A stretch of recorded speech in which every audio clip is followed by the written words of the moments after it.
Assalamualaikum warahmatullahi wabarakatuh. Alhamdulillah wassalatu wassalamu ala Rasulillah wa ala alihi wa sahbihi wa man tabi'ahu wa man nasarahu wa wala. Syukur kepada Allah Subhanahu wa taala dengan limpahan kurnia dan rahmatnya pada pagi yang berbahagia ini dapat sama-sama kita menyambung kuliah kita yang terakhir pada bulan Ramadan pada bulan Ramadan ini, dan kita akan sambung tu pada bulan-bulan akhir, pada bulan biasa. So, maknanya kita ambil barakah untuk terus berada dalam majlis ilmu pada bulan Ramadan, kerana Nabi SAW menyatakan bahawa siapa yang menghadiri majlis ilmu pada bulan Ramadan akan ditulis setiap langkahnya sebagai ibadah yang diterima, dan dia akan bersama aku, yang bersama Nabi SAW di akhirat nanti. Baiklah, sebelum itu seperti biasa, marilah sama-sama kita mulakan dengan asma'un Nabi sallallahu alaihi wa alihi wasallam. Allahumma salli wa sallim wa barik alaihi. Allahumma salli wa sallim ala Sayyidina Muhammadin wa ala alihi wa sahbihi al-murtada wa ala ummatihil mujtaba.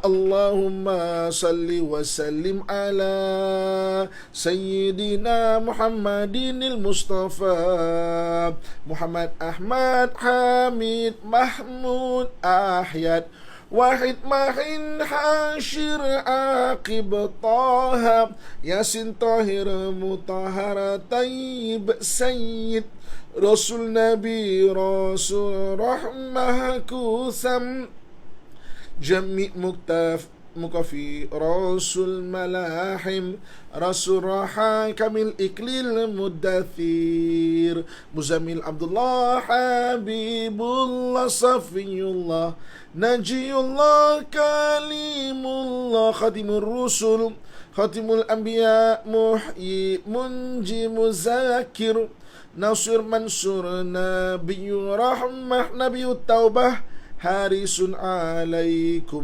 ma'alum syahir syahid Syahid masyhud bashir mubashir nadhir. Allahumma salli wa sallim ala Sayyidina Muhammadin wa ala alihi wa sahbihi al-murtada wa ala ummatihi al-mujtaba. Allahumma salli wa sallim ala Sayyidina Muhammadin al-Mustafa Sahibul Burhan, Sahibul Bayani, Fasih Lisan Muta'ar Janani, Ra'uf Rahim Udhunu Khairin, Sahih Islam Sayyidul Kaunaini, Ainun Naim Ainul Ghurri, Sa'dullahi Sa'dul Khalqi, Khatibul Umami, Alamul Huda, Kashiful Qurabi, Rafi'ur Rutabi, Izzul Arabi, Sahibul Faraji, Asma'un Nabi. Sallu alaihi wa ala alihi wa ashabihi. Allahumma salli wa sallim wa barik alaihi. Alhamdulillah wassalatu wassalamu ala Rasulillah wa ala alihi wa sahbihi wa man tabi'ahu wa man nasarahu wala. Syukur kepada Allah Subhanahu wa taala pada pagi-pagi yang bahagia ini. Dan kita buat satu circle of action pada pagi ini, iaitu kita buat sedikit majlis ilmu. Kemudian kita ambil berkah barakah bulan Ramadan tu sebenarnya untuk memperbanyakkan majlis ilmu. Jadi mudah-mudahan memberi manfaat dan kebaikan kepada kita, insya-Allah. Jadi apa tajuk kita pagi ni? Tajuk kita pagi ini adalah sambungan yang semalam. Semalam kita dah kongsikan bahawa yang menentukan diri kita ini dan peribadi kita, yang menentukan dia, yang pertama bahasa dalaman. Okey. Dan pada pagi yang berbahagia ini kita kongsikan iaitu gambaran dalaman pula. Gambaran dalaman pula. Gambaran dalaman. Ibu-ibu, kakak, tuan-tuan muslimin dan muslimat yang dirahmati Allah sekalian. Antara benda yang perlu kita jaga dalam hidup kita ni adalah gambaran dalaman. Sebab otak kita ni dia bergerak antaranya dengan gambaran dalaman. Kita ada gambaran dalaman kita. Seseorang itu dia akan menggambarkan sesuatu sebelum dia bergerak, kan? Ataupun kita punya emosi kita, kan? Emosi ni dia ada banyak tau. Emosi ni dia ada banyak, kan? Dan emosi ni dia ada dua dimensi. Satu apa yang kita tunjuk, satu apa yang kita perlu. Kalau kita contoh, ada orang yang dia tunjuk sayang tinggi, tunjuk sayang tinggi, maknanya dia memang loving apa yang dia tunjuk, kan? Adakah dia perlu sayang tinggi juga? Belum tentu. Ada orang yang perlu sayang tinggi, kalau ratio 10 tu mungkin perlu dia 10, dia tak tunjuk pula. Maknanya emosi ada dua dimensi, maknanya apa yang kita tunjuk dan apa yang kita perlu pula. Okey, so di maknanya gabungan beberapa emosi itu dipanggil mood. Jadi mood tak ada mood hari ni, sebenarnya dia bukan satu emosi. Mood ni adalah gabungan beberapa mood, gabungan beberapa emosi, maka dia jadi mood. So jadi mood. Okey, sama juga hari ni orang ada mood ataupun tak ada mood, dia bermula antaranya adalah dengan gambaran dalaman. Contoh hari ni kan, dia baring, dia mula gambarkan, kan? Luar ni panas, kalau nak keluar nanti kan, aduh panas pula, haus pula berpuasa ni kan. Dia dah nampak dulu tau, luar ni panas, pergi keluar ni nanti panas dan sebagainya. Maknanya gambaran dalaman dia mengandaikan, nampakkan dia tu panas keluar, malas lah. Itu gambaran dalaman. Pentingnya gambaran dalaman ni sebab apa? Dia membentuk mood kita. Mood ni maksudnya gabungan beberapa emosi. Gabungan beberapa emosi itu jadi mood. Contoh hari ni kan, kita punya mood nak mengemas rumah kan.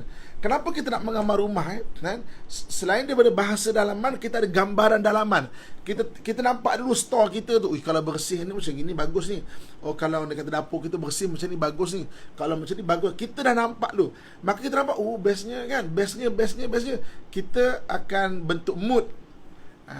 Dan bentuk mood tu akhirnya kita akan mula bergerak. Itu pentingnya gambaran dalaman kita.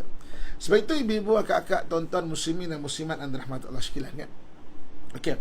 Pertama sekali, mari kita tengok Al-Quran dan juga hadis Nabi SAW. Kalau kita perasan, dalam Al-Quran, banyak ayat-ayat Al-Quran dia membentuk gambaran dalaman kita.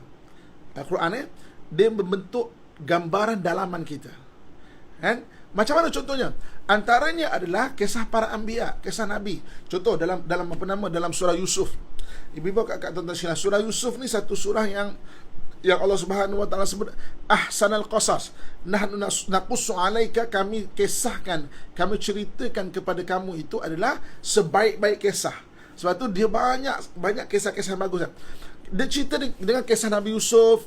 Bagaimana kisah Nabi Yusuf tu dia mimpi nampak ahada asyara kaukaba wasyamsa wal qamar wa ra'aitumu, maknanya aku melihat mereka tu semua sujud kepada aku. Dia melihat bintang-bintang, bulan-bulan semua, mereka melihat sujud kepada aku. Mana kita ada cerita dan kita mesti mula menggambarkan. Okey, kemudian bagaimana Nabi Yusuf alaihissalam maknanya diuji adik-beradiknya itu nak bunuh dia. Adik-beradik dia ajak main, kemudian adik-beradik dia campak dia dalam perigi, ambil baju dia, dilomorkan dengan darah kambing, kemudian dia bercakap, ayah, adik kami kena makan serigala.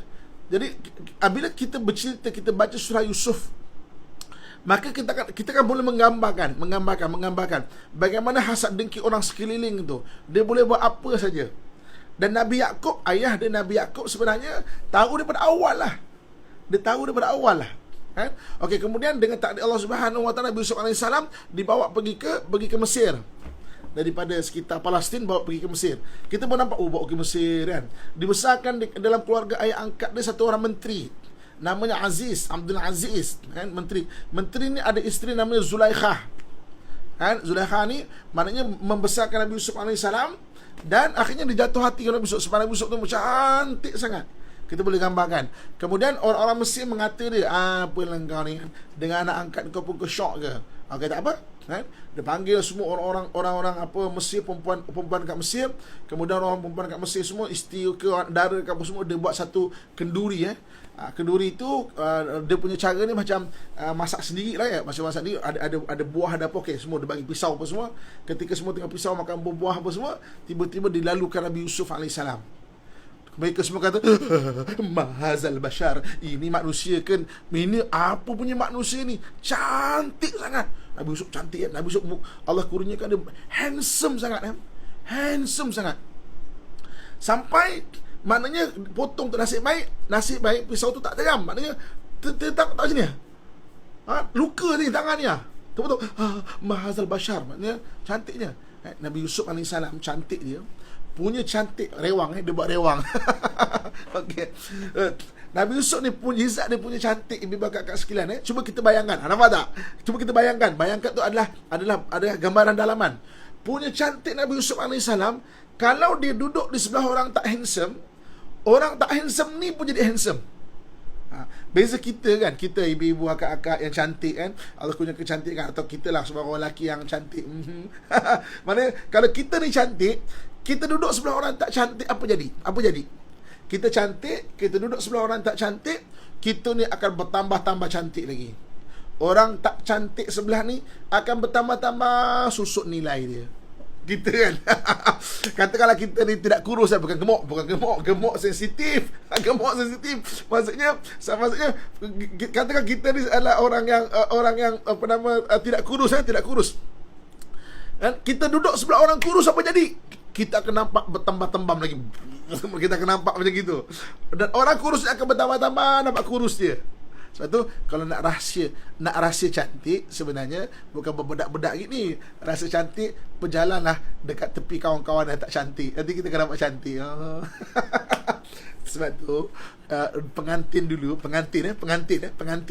Kenapa orang Melayu kita kalau pengantin ada pengiring pengantin, tapi pengiring pengantin jangan nampak lebih cantik daripada pengantin. Itu teknik dia. Maknanya orang Melayu kita dulu, pengantin ada pengiring pengantin dia, tapi pengantin akan di make up kan, Masya Allah, cantik-cantik, tepek sana, tepek sini, tepek situ, tepek sini, tepek semua. Pengiring pengantin biasa-biasa kan? Sebab apa? Biar nampak cik pengantin tu, wow, cantiknya. Sekali pengiringnya lari semua. Okay. Itu teknik orang tua-tua dulu. Kita dah buka rahsia dia sebenarnya. Sebab itu kalau nampak cantik, banyakkan pengiring-pengiring yang biasa-biasa. Maka pengantin tu akan wow, nampak cantik. Okey. So jadi pengapit dia tu, jangan cari pengapit yang cantik-cantik. Nanti tenggelam pengantin tu. Cari pengapit yang biasa-biasa. Maksudnya kalau orang nak jadi pengapit pengantin, maksudnya orangnya tak lebih cantik daripada pengantin lah ya. Tak lebih cantik daripada pengantin. Okey. Jadi Nabi siuklah ustaz. Okey. Tapi itulah rahsia banyak orang tua-tua kita. Okey. Pengantin akan dihias cantik-cantik, baju cantik. Pengantin biasa-biasa je sebenarnya. Itu rahsia dia. Okey. Dari mana? Tapi beza dengan Nabi Yusuf AS. Kenapa? Nabi Yusuf AS punya mukjizat. Dia cantik dia mukjizat tau. Cantik tu bukan rupa dia saja, tapi mukjizat dia. Punya cantik Nabi Yusuf AS, dia duduk sebelah orang tak cantik, orang tak cantik ni pun nampak cantik. Oh, itu beza Nabi Yusuf AS dengan kita lah kan. Itu beza ni. Maksudnya dia duduk sebelah orang tak cantik, orang tak cantik ni pun nampak cantik. Mukjizat dia. Tempias cantiknya tu. Macam mana tu? Nabi Yusuf bangun, baru orang cakap, kau tak cantik rupanya. Baru tahu. Nabi Yusuf bangun baru tahu kau ni tak cantik rupanya. Maknanya punya cantik kan? Sampai cantik tu maknanya menjadi fitnah bagi dia kan, sampai terpotong tu. Akhirnya pendekkan cerita, mana dia masuk ke penjara kan? Masuk penjara. Jadi bila dia masuk ke penjara, kawan-kawan dia ni maknanya ada mimpi. kan, mimpi, maka Nabi Yusuf dia tafsir mimpi kawan-kawan satu sel penjara dengan dia. Ada tu kawan-kawan dia mimpi, dia kata, kau ni banyak-banyak bertaubat malam ni sebab esok pagi kau akan kena jatuhkan hukuman bunuh tau. Betul, esok tu kena jatuhkan hukuman bunuh. Yang kawan ni seorang, kau akan terlepas dan kau akan jadi maknanya apa? Kau akan jadi mana orang besar kat negeri ni. Betul, kawan ni lepas jadi orang besar kat negeri tu. Kan? Jadi maknanya apabila satu hari raja bermimpi pula, tak ada siapa, kan? Tak ada siapa. Patutlah saya tak pernah jadi pengapit. Andai kita handsome lah tu, ataupun kita cantik lah kan. Sahabat cantik, jangan jadi pengapit pengantin. Sebab apa? Kesian kat pengantin tu. Okey.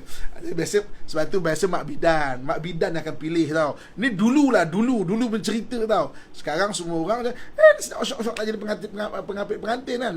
Dulu mak bidan dia akan bidankan sekali. Mak bidan pula. Mak bidan ke? Apa? Bidan sambut. Mak andam, mak bidan pula. Mak bidan nak make up orang apa? Mak andam. Kenapa saya pernah jadi pengapit? Aduh. Dia panggil nasi badan lah ya.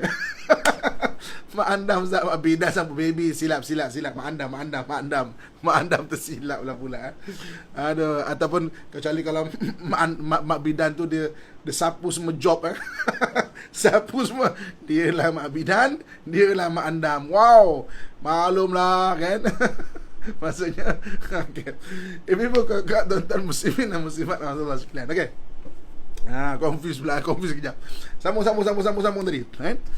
So di maknanya Nabi Yusuf AS kemudian kawan dia tu mimpi dan dia kata, aku teringat kawan aku Yusuf tu dia pandai tafsir mimpi. Tengok tafsir mimpi betul. Dia kata apa? 7 tahun ni semula tahun ini 7 tahun ni kita nak kena mana subur sangat kan. Tapi maksudnya terlalu subur, jangan kita terpedaya sebab 7 tahun yang subur sangat, lepas tu kering kontang sangat. So kita kena buat kita kena buat gudang untuk untuk simpan bekalan-bekalan. Betul. Itu yang nama Nabi Yusuf melonjak. Itu ahsanul qasas, sebaik-baik kisah. Okey. Jadi bibo kakak tuan-tuan muslim-muslimat sekalian, contoh dalam Al-Quran kita boleh tengok kan? Kita boleh tengok sebab apa? Sebab dalam Al-Quran kita boleh tengok cerita Quran ni dia membina gambaran dalaman. Kan? Kita tengok macam mana kisah Nabi Musa AS, belah laut, dia membina gambaran dalaman. Kita tengok Nabi Ibrahim AS kena campak dekat api. Allah SWT sebut kuni bardan wa salaman ala Ibrahim. Maksudnya jadilah kamu sejuk, maknanya kepada Nabi Ibrahim. Maknanya gambaran dalaman orang yang berdoa dan doa itu dimustajab kepada Allah tidak sia-sia. Sebab itu berdoalah, kan? Jadi maknanya Jadi gambaran dalaman ni kita dibentuk untuk gambaran dalaman. Dalam Quran adalah hadis, kalau kita tengok kita membentuk gambaran dalaman. Sebab apa? Mood ni maksudnya adalah gabungan beberapa emosi. Mood maksudnya gabungan beberapa emosi. Sebab mood seseorang itu dibina dengan gambaran dalaman dia. Gambaran dalaman dia. Ibu kakak tuan-tuan muslim-muslimat sekalian. Okey, sebab itu apa yang perlu kita belajar pada hari ini untuk menjadikan peribadi kita, diri kita adalah orang-orang yang bagus, orang-orang yang hebat, orang-orang yang bukan berperibadi lemah dan bukan berperibadi rendah, iaitu jaga gambaran dalaman kita. Jaga gambaran dalaman kita. Macam mana kita nak bina gambaran-gambaran dalaman yang bagus? Bina gambaran-gambaran yang bagus ni adalah dengan harapan-harapan yang bagus. Kita terus membayangkan kejayaan-kejayaan. Orang semua susah, tetapi kita bayangkan bagaimana tidak ada orang yang berjaya tanpa kesusahan. Tak ada orang yang berjaya tanpa kesusahan. Semua kena usaha. So, kejayaan kena usaha. Maksudnya aku nak usahakan. Jangan sampai buntu, tak ada gambaran dalaman. Hidup kita jangan tidak ada harapan. Hidup kita jangan tak ada cita-cita. Kan? Cita-cita ni dia adalah gambaran dalaman apa yang kita nak jadi. Sebab itu ibu-ibu, kakak, tuan-tuan, muslim-muslimat yang saya sayangi, yang saya doakan kebaikan sekalian. Sebab itulah saya dah kongsikan macam mana dalam surah Yusuf Allah Subhanahu Wa Taala ajar kepada kita untuk merancang hidup kita, dan umur kita 7 tahun, 7 tahun, 7 tahun, 7 tahun. Kan? Kita ada daripada Jepun hari ni. Salam daripada Jepun. Daripada mana dah berada. Maksud 7 tahun. Kenapa ada wujudnya planning 7 tahun, 7 tahun, 7 tahun? Biar kita membina kemampuan untuk membina gambaran dalaman. Siapa yang tak sempat mana kuliah saya dalam cita-cita 7 tahun 7 tahun tu kan. Okey, umur kita dibahagikan dengan sifir 7. Ini Nabi SAW ajar. Surah Yusuf pun ada. Okey, 7, 14, 21, 28, 35, 42, 49, 56, 63, 70. Nabi SAW wafat pada umur 63. Maknanya fasa yang ke-9 daripada 7. Berapa umur kita? Katakan umur kita 30, mana kita adalah fasa kelima. 7, 41, 28, 35. Maknanya kita fasa keempat nak pergi ke fasa kelima. Okey. Setiap hujung 7 tu kita kena ada gambaran dalaman apa yang kita nak capai. Jangan sampai tak ada gambaran dalaman langsung dalam hidup kita. Apa yang kita nak buat. Maknanya kita kena gambarkan apa nak paling kurang setiap 7 hujung. Berapa umur abang-abang kakak saya sekalian? Mungkin umur kita 40 contohnya. Maknanya kalau umur kita 40, kita 35, 42. Maknanya kita fasa kelima masuk ke fasa ke-6. Fasa ke-6 42 kan? Maknanya kita 40 kan? Sebelum 42 apa benda yang kita nak capai? Itu gambaran dalaman. Kita kena ada gambaran dalaman apa yang nak capai. Dan tak pernah terlambat. Macam mana saya sebut mana tadi kan. Okey, katakan kita kata Allah Ustaz, dah terlambat Ustaz, umur kita dah 60 tahun Ustaz kan. Kalau tahu mesti macam-macam benda dapat. Tak pernah terlambat. Kalau umur kita 60 tahun, kita jadilah paling kurang orang tidak muda. Bukan tua sensitif. Orang yang tidak tua, yang sihat. Kita ada gambaran dalaman. Okey, aku nak supaya aku menjadi orang tua yang maknanya tetap sihat. Maknanya betul sakit, ada kencing manis ke, darah tinggi apa semua, tapi maintain ubat baik-baik, bersenam dan sebagainya. Paling kurang jadi orang tua yang sihat. Orang tua yang sihat. Maksudnya kalau satu hari nanti umur kita tu habis, maknanya memang habis sebab dia telah ditakdirnya meninggal. Tapi kita meninggal sebagai orang yang sihat, fit, stay healthy and fit. Maksudnya ada gambaran dalaman. Rancang umur kita 7 gambaran. Tidak pernah terlambat. Paling kurang jadi orang yang sihat. Ibu-ibu, kakak, tuan-tuan muslimin muslimat rahmatullah sekalian, saya kan Allah Subhanahu Wa Taala uji pada 2 tahun lepas ada aksiden. Saya selalu suka mengambil iktibar. Aksiden ni kita bina gambaran dalaman. Kita gambaran dalaman. Saya aksiden, cuba bayangkan bayangkan ada gambaran dalaman. Saya bawa kereta baik-baik aja.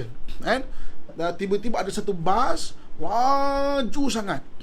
Dia terbabas dekat seberang jalan. Dia panik, dia tarik steering dia. Bas kan besar kan, tarik, malu terbabas masuk jalan saya. Langgar 3 kereta. Saya kereta pertama, 5 ambulans datang. Yang belakang ada yang meninggal. Sebab apa? Sebab apa saya tahu macam itu? Sebab saya walaupun patah 3 2 rusuk, 1 tulang belakang, 1 tulang punggung ni kan, walaupun patah 3 sini tapi saya berada di zon kuning. Kawan-kawan saya yang sama-sama accident, semua zon merah waktu tu. Zon merah. Maksudnya 5 ambulans datang. Ibu, kakak, tuan-tuan muslim-muslimat sekalian, saya memahami bagaimana perasaan orang tak boleh jalan mana faham. Kita nak jalan pergi bilik air 3-4 meter je pun Allah susahnya, macam jalan 40 batu lah jalannya. Maksudnya faham. Macam gini lah kadang-kadang. Sebab tu orang dah tua kan, kadang mood dia terganggu sebab dia nak sesuatu, dia tak nak nyusahkan anak sebenarnya, tapi dia tak mampu nak buat. Dia terbaring duduk je. Habis kalau dia haus, dia terpaksa panggil orang, mungkin dia akan rasa macam aku nyusahkan orang agaknya kan. Sebab itulah jadi orang tidak muda bukan tua. Jadi orang tidak tua tidak muda Jadi orang tidak tua yang sihat. Yang sihat. Kan? Jangan duk tidur je. Banyakkan buat circle of action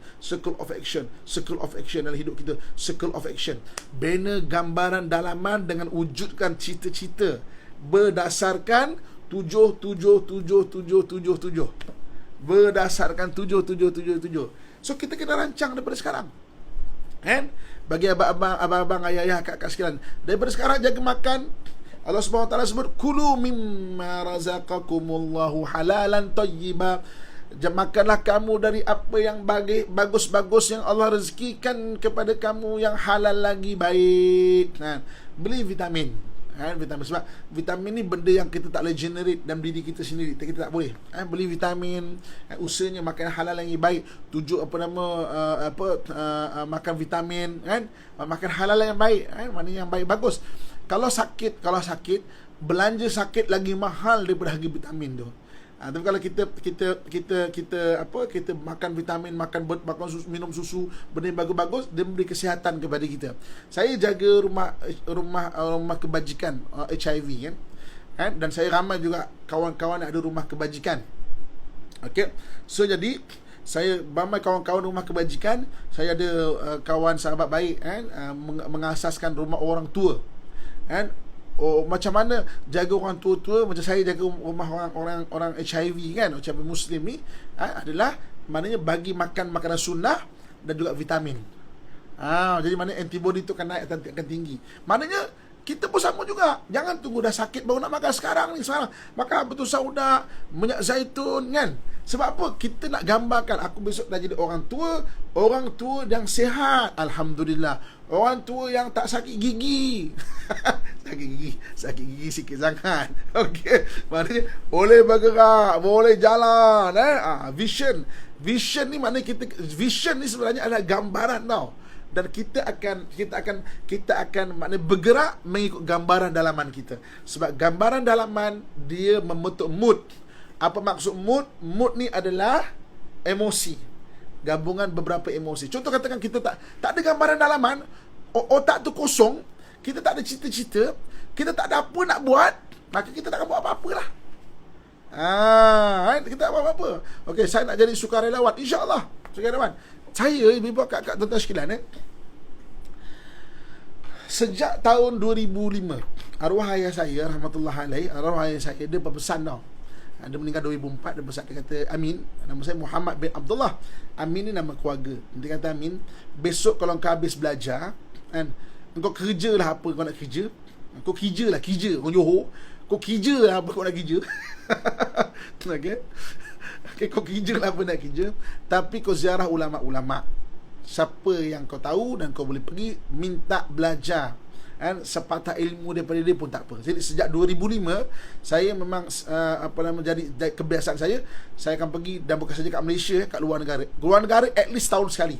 Saya ke ziarah. Itu yang menjadikan pengembaraan saya ke mana-mana lah negara Arab. Saya pergi ke Yaman, ke Syria, ke Maghribi, ke Jordan, ke Lebanon, ke mana lagi, mana negara-negara Arab semua saya ziarah, jumpa para ulama, duduk dengan dia, talaki. Saya pernah duduk rumah Habib Omar tau. Habib Omar di Hadramaut, Yaman. Dia ijazahkan saya serban, dia pakaikan saya serban ni kan. Dia ada ijazah cincin kan. Dia masukkan maknanya pakai cincin. Saya kata, Imam, Habib, semua benda ada sanad ke? Sanad tu maknanya saksilah sampai Rasulullah kan. Maknanya dia pakaikan saya, Rasulullah SAW memakaikan serban kepada anak dia, pada cucu dia Hasan Hussein, cucu dan sahabat-sahabat yang lain. Cucu dia ataupun sahabat-sahabat lain pakaikan serban pada anak dia, pada orang lain. Jadi pemakaian serban ni ada sanad sampai Rasulullah, maknanya berkat untuk keserban tu. Dan saya, Habib Omar, saya pernah duduk rumah dia tau kan. So jadi maknanya saya jumpa ulama-ulama sebagainya. Sampai 2008, waktu tu 2008 saya ke Maghribi. Saya pula lepas habis Zatul Ulama ziarah, saya akan tanya, Syekh, siapa lagi aku nak ziarah? 2008 dekat Maghribi kan. Apa kata Syekh tu? Engkau ziarah satu orang ulama di Jerusalem 2008. Saya kata, Jerusalem? Macam mana nak pergi? Pasport kita Malaysia kan, boleh pergi semua benda kecuali Israel. Macam mana nak pergi? Tapi dia sebut Jerusalem, terus ada gambaran dalaman. Saya kata macam nak pergi, terus macam nak pergi, pemikiran saya bagi macam nak pergi. Rupanya apabila ada gambaran dalaman, macam okey aku nak pergi. Kan tahun depan 2008 2009 kan, aku nak pergi teman. Pemudahkan, jalan tu dipemudahkan, pemudahkan sampai akhirnya satu stesen TV minta saya untuk buat program. First kali sebenarnya adalah saya pergi dengan satu program untuk TV Astro. Sebenarnya first kali saya pergi waktu tu. Jadi kita pergi ke sana, dapat masuk. Bermula dengan apa? Gambaran dalaman. Tapi kalau langsung tak ada gambaran dalaman, kalau contoh waktu 2008 saya kata, Jerusalem, nak pergi macam mana? Tak payah. Dah saya melupakan gambaran dalaman untuk pergi itu, maka saya pun takkan dapat pergi ke Baitul Maqdis, dan saya pun takkan ada cita-cita nak bawa ramai orang untuk pergi Baitul Maqdis. 2009 saya berada di Baitul Maqdis, saya rasa tenang sangat. Maka ketika itu saya kata, ya Allah, rezekikanlah aku untuk membawa seramai mungkin. Saya bayangkan, kalau aku dapat bawa orang Melayu seramai mungkin pergi ke Baitul Maqdis, syukurnya ya Allah, sebab dia adalah masjid ketiga yang maknanya umat Islam ada, dan maknanya aku nak pergi. Bermula 2009 ada gambaran dalaman, ya Allah aku nak pergi. Bermula 2009 saya start masuk untuk berusaha untuk bawa orang. Akhirnya hari ni Ustaz Amin, ALCC Al-Amin, Yayasan Al-Amin kan, Yayasan Al-Amin memang buat bantuan antara untuk ke Palestin. AACC Al-Amin memang perjalanan kita adalah untuk pergi ke Baitul Maqdis kan. Sebab itu janji saya kata Allah, aku nak bawa seramai mungkin orang pergi Palestin. Sebab itu ibu bapa kata tuan sekalian, AACC Al-Amin ni lesennya penuh. Kita ada, kalau lesen travel agent tu, kita ada inbound, kita ada outbound, kita ada ticketing kan, kita ada ticketing, kita ada permit, maksudnya permit bas digunakan untuk bawa anak yatim kita sekolah. Okey, maksudnya saya boleh bawa sebenarnya kat mana-mana tempat di dunia pun. Saya boleh bawa mana, sebab saya memang lesen saya penuh inbound, outbound dan sebagainya. Tapi sejak 2009 sampai 2014 saya tak bawa orang pergi mana-mana, hanya pergi ke Palestin saja. Lepas tu kita memang mahir untuk perjalanan pergi Palestin sampai 2014. Waktu tu saya tak dapat masuk pergi Palestin, barulah saya ada buat perjalanan ke tempat lain. Setahun sekali adalah pergi Uzbekistan kan, pergi ke tempat lain, Kashmir, pergi ke tempat lain itu asalnya kalau ceritakan. Tapi nak ceritanya apa? Betul, benarlah bagaimana kita ni disuruh untuk membina bahasa dalaman dan gambaran dalaman dengan cita-cita gambaran dalaman. Alhamdulillah ada yang AACC Al-Amin ke Palestin, UK 51. UK ni istilah untuk Universiti Kehidupan kan. Saya pernah pergi umrah 3 masjid dengan Ustaz. Alhamdulillah. Alhamdulillah. Nak ikut pergi Palestin. Tanam cita-cita. Bina gambaran dalaman, kita akan sampai. Bina gambaran dalaman, kita akan sampai. Jangan langsung tak ada gambaran dalaman. Jangan langsung tak ada. Hidup kita ni bina gambaran dalaman, bina cita-cita apa nak. Al-Quran kita tengok banyak cerita. Al-Quran kita tengok banyak cerita mengenai bina gambaran dalaman. Contoh macam syurga. Bayangkan syurga itu mengalir di bawahnya sungai-sungai. Maknanya tempat yang sangat indah. Kamu nak cakap apanya sebut, cakap. Cakap nak apa sebut, maka akan datang. Kalau kita kat dunia ni, beza dia sama je. Nak apa-apa, mana bina gambaran dalaman, usaha. Kalau syurga tak berusaha. Yang dunia ni, nak apa-apa, bina gambaran dalaman, usaha. Kita kan nak makan apa-apa, mana mula dia? Mana mula mood nak makan? Hari ni kan nak makan cendol lah. Contoh, nak makan cendol lah. Mana cendol? Kita akan nampak cendol. Kita akan nampak cendol tu dengan ais. Kita akan nampak maknanya ditabur dengan apa nama, mungkin susu. Jangan cerita lah tengah puasa. tengah puasa jangan cerita lah. Nanti kemecer pula. Nanti kemecer pula. Nanti terliur pula. Terliur pula kan. Tapi bermula apa? Bermula dengan gambaran dalaman. Kan? Maksudnya sama juga. Ada Quran cerita kat kita adalah mana syurga dan sebagainya, membina gambaran dalaman. Quran cerita mengenai alam kubur. Hadis Nabi SAW cerita mengenai alam kubur. Kan? Alam kubur ada dibawa kita cerita tentang gambaran dalaman. satu antara dua lubang. Satu antara dua lubang. Sama ada lubang kerehatan ataupun lubang azab. So Nabi cerita kita apa tu dia katakan lubang kerehatan. Oh, rehat, alhamdulillah, senang kita, kan. Lubang lubang seksa. Oh, ada ular dan sebagainya, kan. Kan dibina gambaran dalaman. Akhirnya kata, ui, tak nak lah, nanti kubur, nanti dosa, nanti susah kena azab kubur. Kan kita nak buat baik. Bermula apa? Bermula dengan gambaran dalaman. Sebab itu penting sangat gambaran dalaman hidup kita. Ibu bapa kakak, tuan-tuan muslimin muslimat rahmatullah sekalian, kan. Okey. Jadi maksudnya gambaran dalaman yang akan datang. Planning 7. Gambaran dalaman akan datang. Okey. Kemudian yang perlu kita jaga pula gambaran dalaman yang buruk. Gambaran dalaman yang buruk yang depan-depan anxiety, itu benda syaitan. Syaitan ya'izukum bil bil faqra. Syaitan akan memberi gambaran pada kamu itu dengan kefakiran. Akhirnya kita jadi risau. Mana gambaran dalaman negatif, kan? Kerisauan, rungsing dan sebagainya. Stres ni pula bayangan dalaman pada benda lepas. Kita ada pengalaman yang lepas, kita susah nak hilangkan. Maka kita akan ada gambaran dalaman, kita akan sakit hati sendiri. Sebab itu, kenapa orang boleh marah bertahun-tahun? Kenapa orang boleh merajuk bertahun-tahun? Sebab apa? Dia tak pandai nak manage gambaran dalaman dia. Maksudnya, ada orang buat jahat dekat dia, memanglah tak patutlah. Tapi kita kena manage untuk kita tak nampak gambaran itu. Selagi mana kita nampak gambaran itu, kita akan sakit hati. Kita akan marah-marah. Sebab itulah Islam ajar kita maafkanlah. Selalu maafkanlah. Kan? Sebab apa? Sebab kalau kita teringat, kita akan grounded. Itu yang saya kongsikan.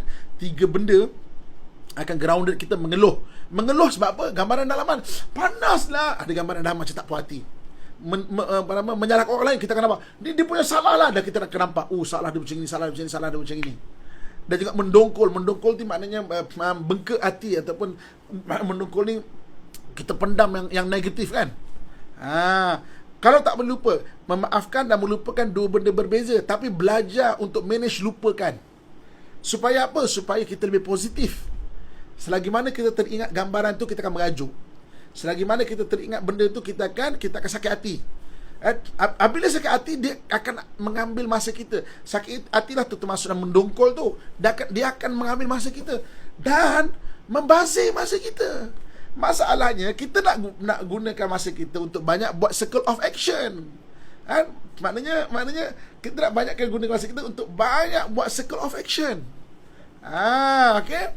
Tapi dia grounded kita, dia memerangkap kita. Sebab apa? Sebab gambaran dalaman. So gambaran dalaman yang negatif ke depan dan juga yang belakang jaga. Sebab itu ibu-ibu, akak-akak, ayah-ayah saya sekalian, kan? Maksudnya Nabi SAW mengajar kita doa, kan? Allahumma inni a'udzubika minal hammi wal hazan. Ya Allah, aku mohon perlindungan, ya Allah, kepadamu daripada al-hammi. Al-hammi ni sedih. Sedih benda lepas, itu al-hammi. Al-hazan sedih benda akan datang. Dua-dua benda ni. Kesedihan tu yang lepas, kita teringat mak mertua kita kata kita, kan? Kita teringat ipar dua kita marah kita. Kita teringat orang menyakiti kita. Dia akan grounded kita. Sesekali teringat, dia akan mengambil banyak masa kita. Al-hazan, benda akan datang, kan? Sebab tu betul, buang sampah ke otak kita, kan? Alangkan sampah dekat rumah pun Nabi suruh buang, apalagi sampah dekat otak kita. Maafkan. Dan macam mana saya cakap malam tadi, pastikan semalam baru gaduh customer sebab dia buat hal, tapi tak tipu. Sampai sekarang terfikir tentang semalam. Rasa marah tu sampai sekarang masih ada. Sebab ada masih gambaran dalaman. Lepas tu lah masih marah, kan? Tak guna punya customer, kan? Tak nak beli, kan? At least Customer tu ada keluarga, ada saudara mara, dia akan cerita, jangan beli dengan dia, jangan beli dengan dia. Kan? Kita mungkin mengalah tapi kita tak rugi tau. Sebab kita akan ambil saudara dia, ambil keluarga dia yang lain untuk beli dengan kita. Buang sampah-sampah. Okay, alangkan sampah dekat rumah pun Nabi suruh buang kan. Nadhifu afna'a buyutikum. Okey. Bersihkan sekeliling rumah kamu. Fa innan nadhafatu minal iman. Kebersihan sebahagian daripada iman. Bayangkan kan, sampah dekat rumah pun disuruh kita buang, kebersihan daripada iman. Tapi apatah lagi sampah dekat otak kita ni. Otak kita, hati kita buang. Bina gambaran dalaman yang positif. Sebab empty recycle bin, empty kan kita recycle bin, memang susah nak lupa kan? Sebab tapi setiap kali kita teringat, ya Allah kemaafkan. Okey, siapa yang susah nak lupa, saya dah pernah kongsikan ya. Siapa yang susah nak lupa, saya dah kongsikan. Ambil pen, ambil kertas, ambil buku kertas, tulis paling kurang 70 kali. Nombor 1, aku nak maafkan mak mertua sebab apa? Dan kita akan mula peringkat denial dulu. Kita akan denial, kita akan menafikan dulu. Tak boleh, mana boleh maafkan mana. Tulis lagi. Aku nak maafkan mak mertua aku. Tak boleh. Mana boleh. Kan? Tulis lagi, denial. Nanti habis sampai satu tahap, kita start terima, kita start accept. Alah, sampai bila nak bergaduh? Umur semua dah, sampai bila? Dan bayangkan menghabis masa tau. Menghabis masa kita untuk apa? Kita start terima kan? Nanti sampai satu tahap kita start melupakan atau start redha. Alah, aku nak buat baik je lah. Paling kurang 70 kali. Try buat. Saya banyak ajar orang sini. Slow sikit nak tulis. Maknanya kalau kita sakit hati dengan siapa-siapa pun, nak melupakan memang susah. Faham? Tulis 70, ambil pen, ambil kertas, ambil buku kan, ambil kertas kan, maknanya tulis 70 kali. Nanti kita peringkat awal kita akan denial. Dan tak semestinya kita tulis sekaligus tau. Maknanya nak habiskan 70 kali. Apa naknya banyak je Ustaz, 70 kali tak semesti. Kita boleh tulis simpan. Boleh tengok siapa cuba amalkan bagi orang susah lupakan, tulis kan. Isteri aku ni macam-macam hal, aku nak maafkan ya Allah. Mana boleh. Mula-mula kita akan denial dulu kan? Lepas tu nanti kita akan mungkin lepas 20 kali, mungkin lepas 30 kali, mungkin lepas 40 kali kan? 40 kali kita akan, alah, sampai bila nak bergaduh ni kan? Okey. Entah-entah mak mertua yang tulis 70 kali nak maafkan kita. Sama-sama mak mertua pun dengar, kita pun dengar juga, sama-sama tulis. Kan baik tu. Komputer tak? Komputer tak boleh. Kita kena tulis dengan kertas. Tapi buku ni jangan sampai suami jumpa. Komputer sebenarnya kertas lagi bagus. Sebab apa tau? Kita menggerakkan semua. Kertas ni kan kita sentuh kan. Komputer pada saya kertas. Sebab satu lagi, berdasarkan dalil Nabi SAW, Allah mengajar kita berdasarkan pen untuk catatan ilmu. Betul? Sebab kalau komputer lagi copy paste je. Tak ada nak tulis je. Kadang-kadang aduh, banyaklah pula copy paste tak boleh copy paste lagi. Tak boleh. Dia takkan jadi. Okay? Dia takkan jadi buku Indiana Jones ni, saya dah panggil buku Indiana Jones sampai redha. Apa nak hidup tak lama, kita akan start melupakan. Itu kalau saya mengajar bagaimana orang nak melupakan satu-satu benda yang grounded hidup dia kan. Dia akan tulis kan, maksudnya dia tulis 70 kali, kita akan lega. Sebab apa kita nak lega? Sebab kita nak buang gambaran dalaman yang menyebabkan kita marah, yang menyebabkan kita berajuk, yang menyebabkan kita tak puas hati. Semua benda tu dia mengambil masa kita. Kan semalam saya sebut cita-cita kita habis Ramadan ni kan, selama kuliah ni saya nak habis Ramadan ni saya mengharapkan kan, mana saya menggambarkan ibu-ibu akak-akak sekalian akan lebih lebih hidup bahagia lagi, dan kita dapat ambil kita akan dapat semua 18 jam kita. Okay, semua kena bercita-cita habis Ramadan kuliah saya. Ibu-ibu kakak kuliah saya bulan Ramadan kan, kalau kita perasan tak banyak menyentuh pasal Ramadan. Sebab apa? Ustaz-ustaz lain dah banyak lah. Kita cerita pengurusan emosi tau. Sebab itu yang penting sebenarnya. Maksudnya kelebihan Ramadan tu penting juga tahu, pengurusan emosi pun penting tahu, kan? Kalau kita perasan, supaya apa? Kita nak jadikan Ramadan tahun ni kita lebih positif akhirnya. Jadi maknanya kita ada 24 jam sehari, tolak 6 jam untuk kita tidur, tinggal 18 jam. Pastikan 18 jam semua milik kita. Itu yang kita nak. Dan 18 jam tu macam-macam boleh buat circle of action. Macam-macam circle of action boleh buat. Jangan sampai habis Ramadan tetap sama, duduk termenung, sakit hati, tak boleh lupakan. Bukan gambaran dalaman, masya-Allah. Maksudnya maknanya tak boleh hilangkan gambaran dalaman yang negatif. Kita benalah gambaran dalaman yang positif, sebab itulah berpuncanya mood seseorang. Mood ni gabungan beberapa emosi. Jadi urus emosi kita dengan cara gambaran dalaman, kan? Emosi yang beramal baik, alhamdulillah, kan? InsyaAllah moga istiqamah, insyaAllah. Dengar lecture Ustaz, jadi sekarang faham erti kemaafan, alhamdulillah, kan? 18 jam semua milik kita. Cita-cita Ramadan, jaga 18 jam dan circle of action yang baik-baik, bina gambaran dalaman yang baik, kan? Macam right line. Okay. Circle of action sekarang dengar Ustaz sambil kelipat kain, oh bagus, alhamdulillah. Maknanya buat 2 circle of action dalam satu masa. Bak kata orang, maknanya sambil menyelam minum air. Okey. Apa lagi? Betul berbagi kuliah Ustaz, happy saya, alhamdulillah. Hati dan emosi kena didik. Betul, kena urus. Jangan tak urus. Jangan tak urus. Kalau tak urus, kita akan jadi orang yang bazir masa lah. Macam saya selalu sebut, bazir masa. Kita akan tertarik ataupun terantai ataupun terperangkap dengan benda-benda remeh-remeh, dengan sampah-sampah tu. Kita akan tenggelam dalam sampah-sampah pemikiran kita.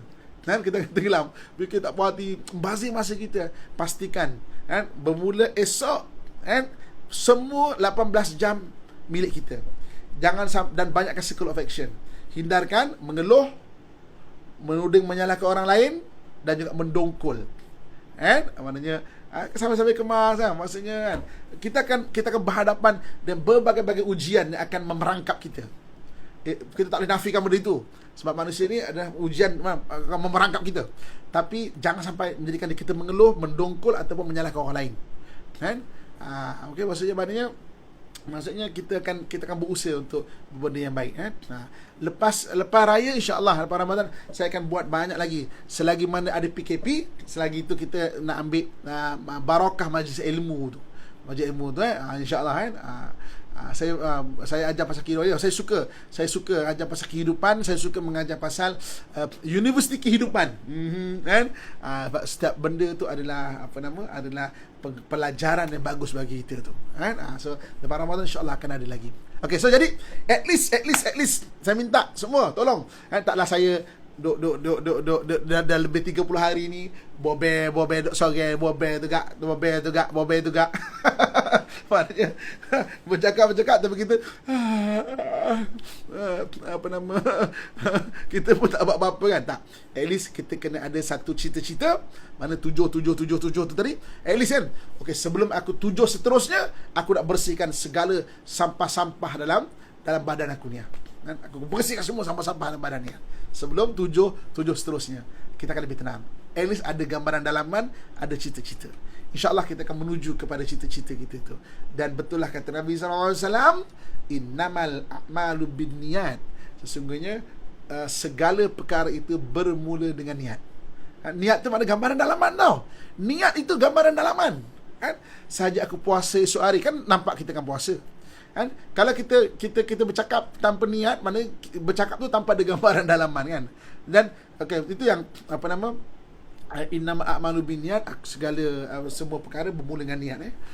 Saya asal Johor. Kan? Belajar agak lama juga di Kelantan. Saya belajar di Mahat Muhammadi ke Kelantan, dan saya sampai itu berulang ke Pondok Lubuk Tapah, kan? Allahyarham Ayahlah ni ataupun Haji Abdullah ni, hidup saya ni ada 2 orang guru yang membentuk hidup saya. 2 Abdullah yang membentuk saya. Satu Abdullah ayah saya, satu lagi Abdullah guru Lubuk Tapah. Guru Lubuk Tapah ni ayah kepada Mufti Selangor sekarang, Dr. Luqman. Dr. Luqman bin Abdullah tu Tok Guru Lubuk Tapah. Okay. Tu yang saya bolehlah kecil Kelantan. Tahu tak perkataan pertama saya belajar kawan-kawan saya, kawan-kawan saya. Okay, tahu tak apa dia? Kawan-kawan saya dia kata, Mak, mu kalau kecil Kelantan mak kena ada sakdu jadi dia ajar saya cakap apa tau, siapa orang Kelantan kat luar kata mu kena belajar sakdu apa, orang Tino buat gapo penepalo. Kita mula-mula orang Tino buat gapo penepalo, memang tu macam siam mak, macam orang siam. Orang Tino buat gapo penepalo. Saya belajar sabdu bahasa Kelantan, kawan-kawan saya ajar. Aduh, tapi set kita kan. Itu yang jadi tu. Gap berdepan lah. Makan budu selalulah, sokmo kan budu dah makan budu dah sokmo. Terutamanya budu cak tai budu apa ketere cak ketere. Orang tin nak gap berdepan lah. Itu mula saya belajar sabdu dia kan. Kalau tu nak kata macam orang barak orang sia. Orang Siam dia cakap Kelantan tu tak ada sabdu dia. Okey, ibu akak-akak yang saya sayangi dan saya doakan dan kebaikan sekalian. Apa orang Tino buat kapal di Pala tu, itu belajar bahasa je. Maknanya tidak menggambarkan maksud dia. Budu tak teng Wah, famous tu. Okey. So jadi alhamdulillah, saya rasa setakat saya dulu boleh kita kongsikan bersama. Okey. Salam Ramadan. Ini kuliah Ramadan terakhir, maknanya kuliah terakhir bulan Ramadan tahun ini tahun ini. InsyaAllah jumpa lagi tuan-tuan akan datang bulan Ramadan, dan insyaAllah saya akan buat kuliah lepas bulan Ramadan ni. Sebab kita nak ambil, alhamdulillah. Maksudnya ibu kat tuan-tuan sekalian, bulan Ramadan ni dengan saya saja ada 60 kuliah tau. 30 Ramadan saya buatkan pagi sekali, malam sekali, pagi sekali. 30 kuliah. Kalau tak berubah lagi, ambil buku catatan kita ni, rebus bubuh budu cak tere tadi tu. Kita minum. Campur budu sikit tadi, kita minum. Okey. Okey, saya mengucapkan selamat hari raya Aidilfitri. Okey. Jadi mudah-mudahan mudah-mudahan memberi kebaikan kepada kita, insya-Allah. Bulan Ramadan ni lebih ceria, bulan Ramadan ini, insya-Allah. Okey, so jadi mudah-mudahan saya mengharapkan ada perubahan dalam hidup kita sepanjang perkongsian kita pada hari ini. Sepanjang kuliah saya, kalaulah andai kata contoh-contoh saya tu menyentuh dan sebagainya kan, saya minta maaf sebenarnya tidak ada kena-mengena langsung. Tak adalah bini kita tak telefon, sebenarnya pernah tau. Sampai kenapa saya sebut macam ni, satu hari ada satu orang telefon saya tau. Dia asal Ustaz, saya nak tanya lah Ustaz. Saya ikhlas Ustaz, Saya kata dapat telefon saya mana bang? Adalah saya dapat nombor telefon ni bang. Kenapa bang? Berapa boleh saya bantu Tak ada Ustaz. Ustaz bagi contoh ke Aikim Ustaz. Sebenarnya Ustaz sindir saya kan? Sebenarnya memang ada tau orang yang berfikiran macam gitu. Ustaz, saya tanya ikhlas, Ustaz sindir saya kan? Kata tuan, kita ni pun tak kenal tuan Macam mana saya sindir tuan? Dan tak ada masa untuk saya sindir orang. Saya bagi contoh tu benda umum. Siapa yang mungkin tersentuh, Ustaz ni mengata akulah tu kan? Tidak ada kena-mengena dengan hidup, yang mati ataupun yang belum lahir. Tidak ada kena-mengena. Okey, itu saya minta maaf banyak Doakan saya panjang umur dan rezeki. Doakan saya kan, terus diberi kekuatan sampai akhir hayat. Amin ya rabbal alamin. Dan saya juga mendoakan kita semua supaya Allah pelihara daripada perkara-perkara yang tak baik dan sebagainya, supaya terus kita hidup dengan keadaan berguna dalam hidup kita, keadaan bahagia. Jangan bazirkan walau sesaat daripada umur kita. Jangan biarkan kebahagiaan kita hilang dan tertarik walaupun sesaat dalam hidup kita. Jangan biarkan orang lain punya hal, dia nak marah-marah kita apa semua, kita terkesan. Dia nak marah, biar aku maafkan, aku layan, kita layan blues kita. Maksudnya kita buat kerja kita. Kita buat kerja kita. Kan? Jangan sampai banyak keliling kita nak tarik kebahagiaan kita sebenarnya. Kan? Dan mudah-mudahan Nurtizen sekalian, kita dah ada satu grup Nurtizen. Berbeza dengan netizen Grup Nurtizen, di mananya mudah-mudahan Maksudnya Allah terus bimbing dan kebaikan, insya-Allah. Okey. Jadi sekian saja yang boleh kita kongsi bersama, insya-Allah. Insya-Allah malam ni tengoklah, kalau tadi kita boleh buat live takbir sama-sama. Tapi saya pun faham bibi buat kat semua tengah sibuk-sibuk kan. Yelah nak raya kan. Mungkin nanti saya akan maklumkan, insya-Allah. Okey, ya, saya lain blues saya Ustaz. Akan ingat tu. Lain blues kita. Lain blues sebab kita buat hal kita. Jangan sampai benda sekeliling tu menarik kita. Customer marah apa semua, dia ada hak nak beli, aku maafkan ya Allah. Tapi target, nanti kalau aku buat baik dengan dia, kita boleh jual lagi banyak lagi kat saudara mara dia. Kita lain bergaduh buat apa? Kan kita jadi macam tadi dengan abang tadi kan. Maksudnya yang akak ke abang tadi kan. Maksudnya apa? Hari ni je pun dah teringat-ingat lagi. Kan bazir masa kita. Pagi ni bangun tidur, tak guna customer semalam. Tak guna ni. Kan membazir masa kita tu. Tapi semalam kita kata, ya Allah, aku maafkan ya Allah. Teringat tu mana ada gambaran dalaman, aku maafkan ya Allah. Kita buang. Start buang. Pagi ni kita akan lebih ceria lagi. Kalau tidak, kita akan marah lagi. Tak guna punya customer. Jaga kau. Membazir masa bang. Kak, membazir masa. Okey, sekian, insya-Allah. Jumpa lagi. Kita akhiri dengan doa selamat Hari Raya Aidilfitri dan maaf zahir dan batin. Okey, zahir batin. Maksudnya zahir tu lagi banyak nampakan dan batin, insya-Allah. Okey, kita akhiri doa sama-sama, aminkan, dan kita akhiri dengan tasbih kafarah. Sama-sama ikut. Okey, insya-Allah. Okey, kita punya ni tekan butang share bagi FB, war-warkan untuk follow Ustaz Amin Official, dan juga subscribe YouTube Ustaz Amin Channel. Okey. Auzubillahi minasyaitonirrajim.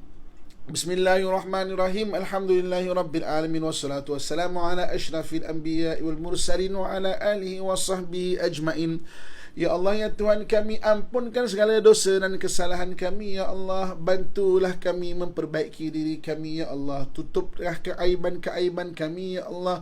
Berikan sampaikanlah apa yang kami cita-citakan, ya Allah. Kurniakan kebahagiaan pada kami, ya Allah. Ubatlah kesedihan pada hati kami, ya Allah.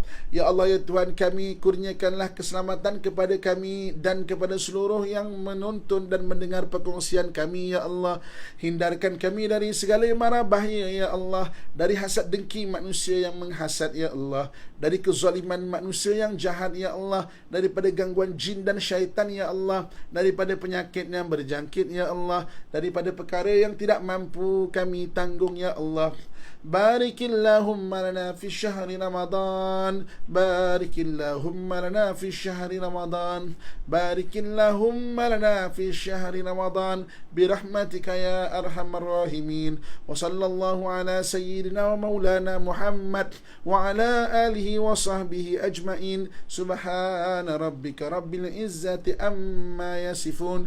Wassalamun ala al-mursalin. Walhamdulillahi rabbil alamin. Taqabbalallahu minkum minna wa minkum taqabbal ya karim. Alhamdulillah. Jom kita akhiri dengan tasbih kafarah. Subhanakallahumma wa bihamdika asyhadu an la ilaha illa anta astaghfiruka wa atubu ilaik. Subhanakallahumma wa bihamdika asyhadu an la ilaha illa anta astaghfiruka wa atubu ilaik. Subhanakallahumma wa bihamdika asyhadu an la ilaha illa anta astaghfiruka